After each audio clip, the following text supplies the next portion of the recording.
What's up everyone, Ninja here, and today I would like to do my review on WrestleMania. This might be up a little late because I really need some sleep right now.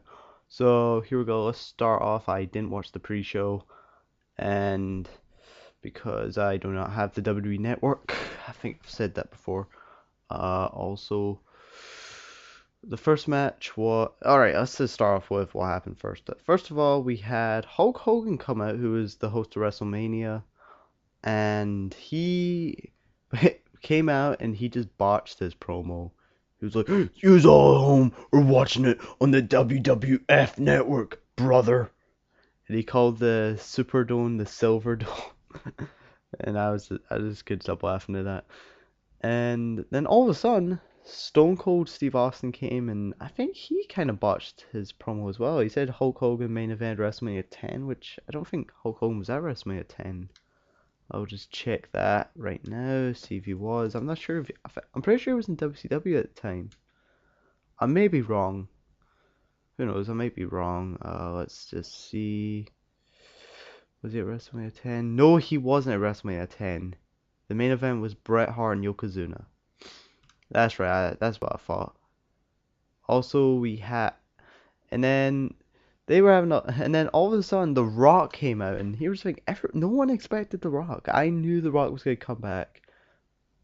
So he was saying all three of them were just talking about WrestleMania, and then the promo ended up with them all having beer.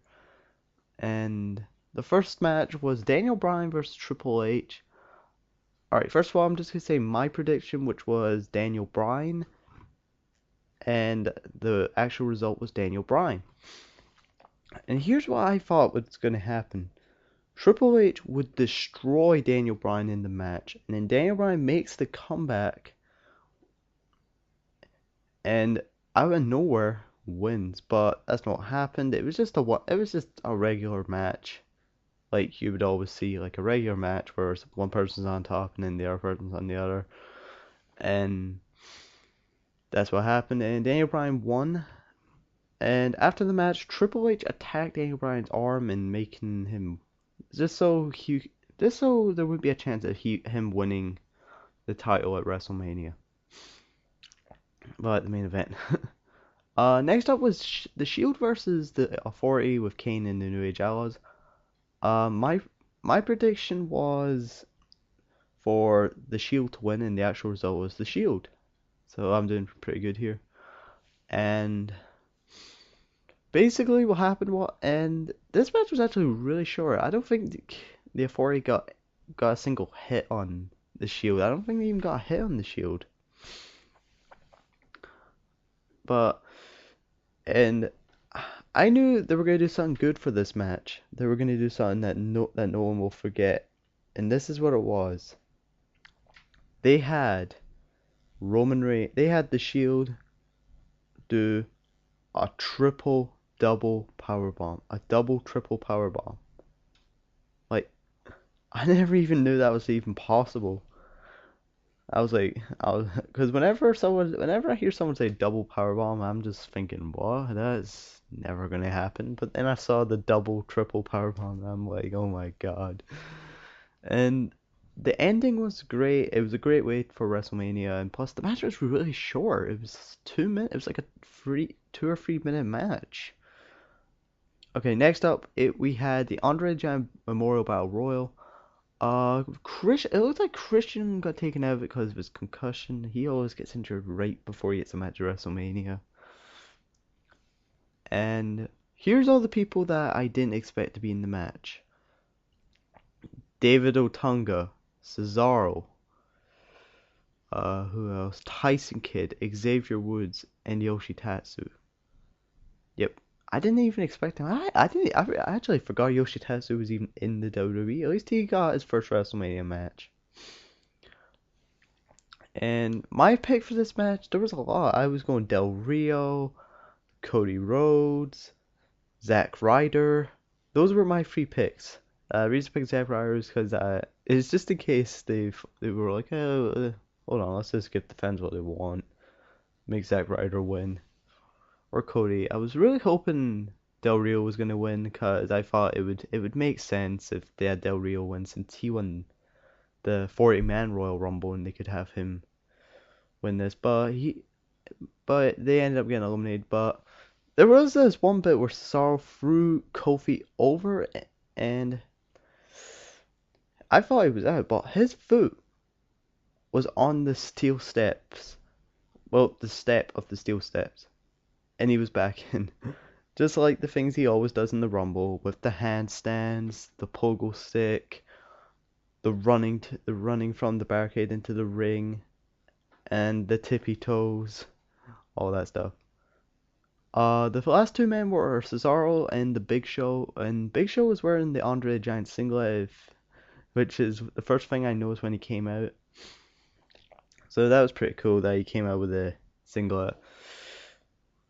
And here's the thing.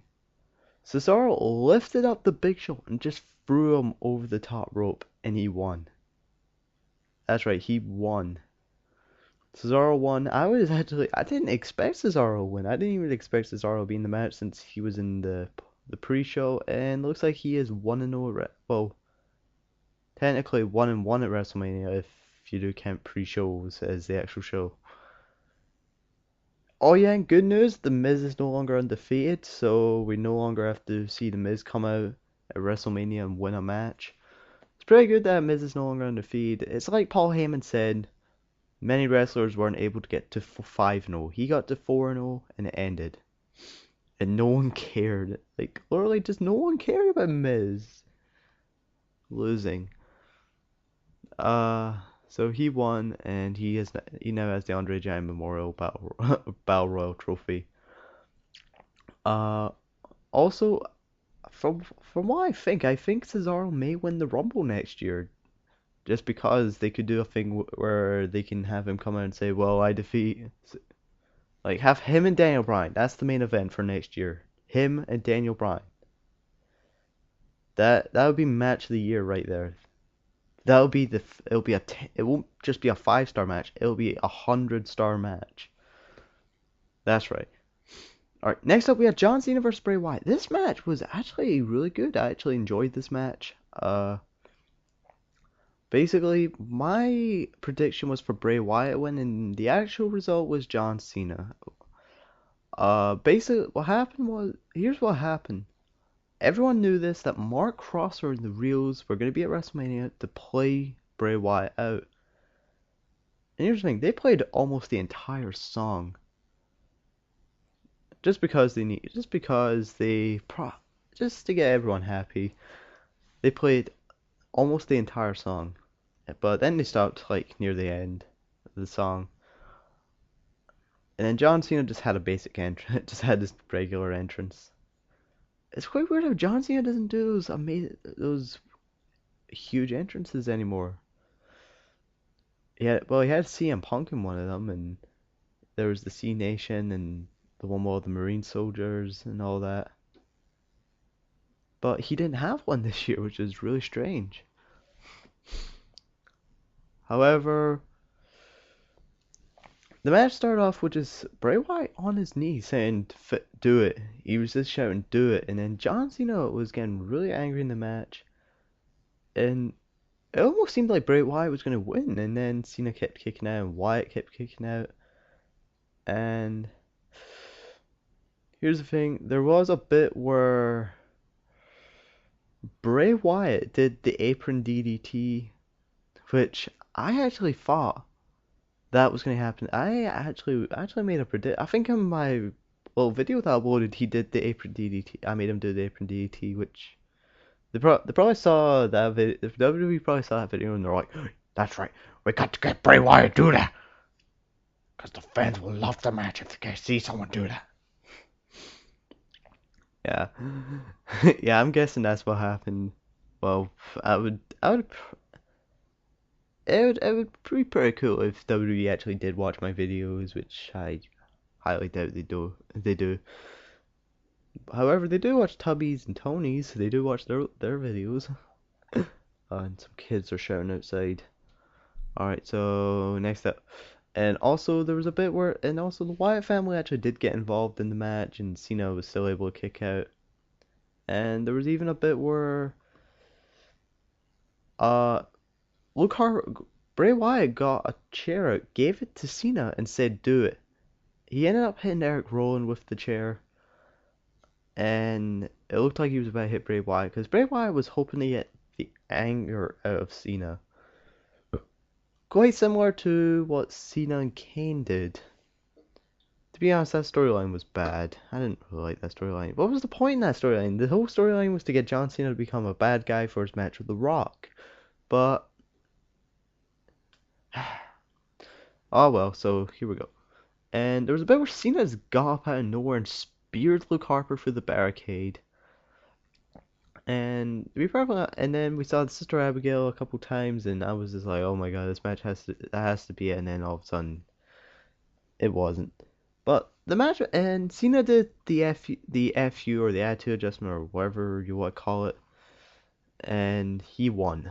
So I was quite disappointed with how John Cena won because I actually thought he should have put Bray Wyatt over because it would have really helped him. All right, next up, Brock Lesnar versus The Undertaker. And here's the thing, you're never gonna. This is something I was really shocked about. My prediction was for Undertaker win, but the actual result was Brock Lesnar. So it looks like Undertaker's 21 and 0 streak is now 21 and 1. Now here's the thing. The whole internet was just giving shit to the Undertaker for this. They're like, "Oh, Undertaker, you're the worst wrestler ever. Your streak's over. You got nothing. Go home, old man. Never come back." Like, here's the thing. And even kids on Twitter were even saying things about him like, "Oh, worst wrestler ever. He lost to Brock Lesnar. Even Cena could beat him." So they're basically. So here's the thing. We have all that.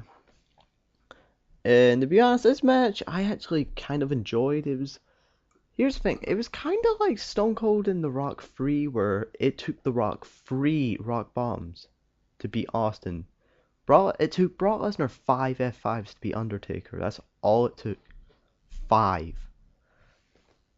And there was a bit where a bit I really enjoyed about this match was when Undertaker was doing the old school. Brock Lesnar put him off and did the F5. And here's the thing, and apparently Undertaker is now at the hospital now.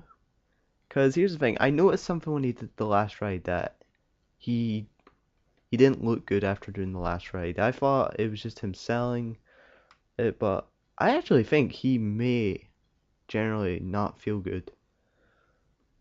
So Undertaker's streak is now over, and it looks like this could be him retiring, which I think is great. You have a streak that's been going on for years, and just have it end at WrestleMania 30, which I think is actually a good idea. A lot of people may not say so, but I actually believe that was a good that was the right choice right there. Because Undertaker's too getting old now. But he can still put on better matches than Sting. And here's the thing, people were actually raging. And speaking of Sting, people were actually raging because we're never going to see Undertaker Sting or Daniel Bryan Undertaker at WrestleMania. So it looks like Brock Lesnar's now beating the streak. So that the match was okay, but I think this may be the end of Undertaker. All right, next up, to do this match. All right, I do not know what just happened there, but apparently my audio runs over decided not to record those last 2 matches. So here we go. We had the Divas match now, and basically AJ Lee won, and from what I hear, that was Vicky Guerrero's last night, and she may appear on Raw and SmackDown from what I've been hearing. I'm not sure if that's true, but this is Vicky Guerrero's last night. I wonder where she'll end up. Apparently she wants to do something that's not wrestling. She wants to be away from wrestling now. I think that's the right move because since Eddie Guerrero died, they're just making all these weight jokes about her and all that. And here's the thing, she put on weight because she got really depressed about her husband's death and all that. I was a bit upset when Eddie Guerrero died as well, because I liked Eddie, my uncle liked Eddie, and all that. So this may be Eddie's last night, Vicky's last night, not Eddie's last night. Okay. And the main event, it was the triple threat match between Randy Orton, Batista, and Daniel Bryan. Well, basically, they had Red Theory play Randy Orton out. And when I heard the start of it, I started thinking, oh my god, is he gonna come out with his old theme song? But then I know it's Red Fury, and I was like, oh. And this match was truly amazing. There was a bit, well, basically Triple H and Stephanie came out and tried to interfere in the match, but Daniel Bryan was able to stop that, was able to get them. And also, referee Scott Armstrong was also on the side of Triple H, and he interfered in the match, where he ended up getting kicked in the head by Daniel Bryan. And this bit was what I thought was truly amazing. This is how the Spanish announce table broke. Basically, Batista was about to do the Batista bomb Daniel Bryan. Then Randy Orton, it was a Batista bomb RKO. I think they did that before in Evolution. But when Evolution was around, I can't remember who it was to. I think it was to Mick Foley, I think. But they did Daniel Bryan through the Spanish announce table, and he was like out for a while, and then all of a sudden, the stretcher came, and they had to stretch. They were going to stretcher him out, and then all of a sudden, he went off the stretcher, ran into the ring, kicked Batista in the head. Wait, and I think he made Batista tap or that. I know, and I remember he made Triple H tap. So I think that's how it happened. So WrestleMania. Oh yeah, my pick to win the Divas match was Emma, but AJ won, and my pick was either for Batista or Daniel Bryan. Those were my picks, Batista or Daniel Bryan. But Daniel Bryan won, so that was really good. I didn't want to see Batista win, but I had a feeling Batista was going to win. But I really wanted Daniel Bryan to win, and WrestleMania was really great this year. We've seen the end of the streak. We saw a new champion. And maybe the next year's #1 contender, Cesaro and Daniel Bryan main event. I'm looking forward to seeing that main event if the rumor is true that they're going to face each other next year's WrestleMania. There were a couple matches I was expecting, such as Big E and Dean Ambrose and what's his name? Cody and Goldust. And I was also hoping CM Punk would have shown up, but he was at a hockey game. And also, I was also hoping that Shane McMahon would have returned, or Goldberg, but they didn't return. But we had Rock, Stone Cold, Austin, Hogan. Oh yeah, and I forgot to tell you about the other backstage promo. There was a backstage promo where they were interviewing Hulk Hogan, and Roddy Piper came. Then Roddy Piper and Paul Orndorff came out, and they were just talking about the WrestleMania main event from WrestleMania 1. Then Mr. T came out, and they all shook hands, and there was a bit where Roddy Piper had to shake hands with Mr. T, and he started refusing because, from what I heard, they actually hate each other in real life. That's why they had the whole match at WrestleMania 2. And that was the match I was hoping would be in the game, Roddy Piper and Mr. T. Apparently the match was going to be in the game, but Mr. T didn't want to be in the game, so he may be in the game this year, which I'm kind of hoping. I think the last game he was in was Celebrity Deathmatch, the game. God, that game was bad. But I would really like to see the show return. However, I doubt it will ever. So, hope you enjoyed this. See you later, bye. And also, oh wait, I forgot to tell you about the Hall of Fame. Carlos Colon didn't even get a cheer or boo. Like last year, we had Donald Trump get booed. It's like Donald Trump, boo, and Carlos Colon just didn't even get a single cheer. Mr. T got cheered, everyone got cheered, and that's how it all went. So hope you enjoyed this. See you later, bye.